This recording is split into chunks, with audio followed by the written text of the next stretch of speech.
ஃப்ரெண்ட்வுட்ஸ் நேயர்களுக்கு வணக்கம். எடப்பாடி பழனிசாமி தேர்தல் முடிவுக்கு பிறகு என்ன செய்ய போகிறார் அப்படின்ற ஒரு கேள்விதான் எல்லார் மத்தியிலும் எழும்பி இருக்குது. எடப்பாடி பழனிசாமி இந்த தேர்தலை தோல்வியுற்றா அவரு கோட்டைக்கெல்லாம் கூட போக மாட்டாரு, எதிர்கட்சி தலைவரா கோட்டைக்கு கூட போக மாட்டாரு, தெருக்கொடிக்கு தான் போவாரு. வீட்டை காலி பண்ணிட்டு அவர் என்ன பண்ணணும், எடப்பாடிக்கு என்ன பண்ணணும், போயிடணும் அப்படின்னு சொல்லிட்டு எல்லாரும் என்ன பண்றாங்க, கருத்துக்களை முன் வச்சிருக்காங்க.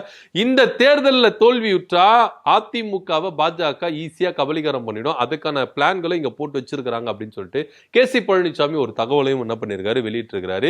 எப்படி இது சாத்தியமாகும் அப்படின்னா, எஸ்பி வேலுமணி உள்ள கொண்டு வந்து பாஜக அதிமுகவை ஈஸியா கபலீகரம் பண்ணிடலாம் அப்படின்னு சொல்லிட்டு பார்க்க வேண்டியதா இருக்கு. ஏன்னா தேர்தல் முடிவுகள் முதலாம் இடத்துக்கு திமுக வந்துருவாங்க, ஓகே. இரண்டாம் இடத்துக்கு யார் வரப்போறா, அது அதிமுகவா இல்ல தாவேகவா அப்படின்ற ஒரு கண்ணோட்டத்துல தான் போயிட்டு இருக்குது அப்படின்னு பேசிக்கிட்டு இருக்காங்க.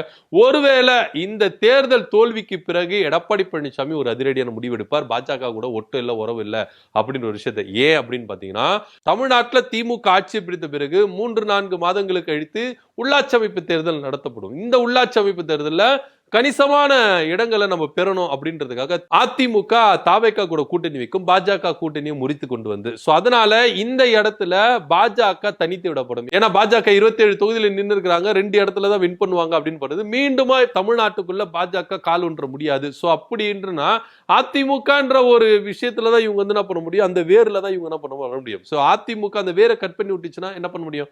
அதனால அதிமுகன்ற வேர் நம்மளுக்கு வேணும். அதனால எஸ்பி வேலுமணி உள்ள கொண்டு வந்து அதிமுகவை அவர் மூலமா கபலீகரம் பண்ணிடலாம் அப்படின்னு சொல்லிட்டு பாஜக சூப்பரா பிளான் போட்டு இருக்காங்க. இதனால எடப்பாடி பழனிசாமிக்கு இந்த தேர்தல் முடிவு ஒரு பேர் இடியை இறக்கும் அப்படின்னு சொல்லப்படுது. ஏன்னா இவர் கோட்டைக்கு போறாரு இல்லையோ, இவர் எதிர்கட்சி தலைவர் ஆகிறாரு இல்லையோ, கட்சியை விட்டுறக்கூடாது அப்படின்ற ஒரு முனைப்புல தான் அவர் இருக்கிறாரு அப்படின்னு பார்க்க வேண்டிய ஒரு விஷயமா தான் இருக்கு. என்ன நடக்க போகுது அப்படின்றது தெளிவா மே 4ஆம் தேதி தான் தெரியும். இதை பத்தியோட கருத்து அப்படின்னு கீழே கமெண்ட் பண்ணுங்க. நன்றி, வணக்கம்.